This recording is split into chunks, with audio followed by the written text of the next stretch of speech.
बहुत दिन से अहाँ सब गोटे के बीच में हमर धांसू वाला ब्लॉग वीडियो ने आयल हैत। ताहिके पीछा कारण छलैया कि हमहूँ कनि जे छै से बीच में अंठा देने छलियै, लेकिन आब हम बहुत जल्द एहि पर एक्टिव होयवला छी।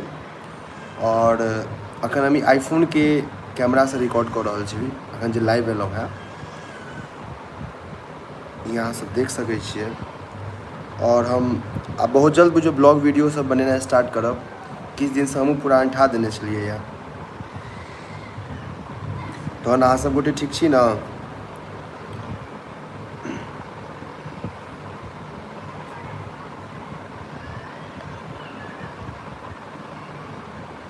एमहर हमरा जे छै से सबटा मोबाइल के निकालि कऽ चार्ज में लगबऽ पड़ैया।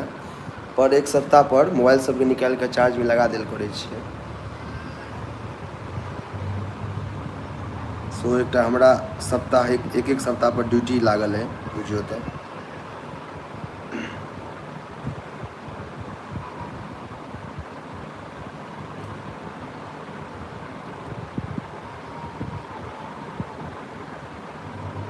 सब ठीक छै दीदी।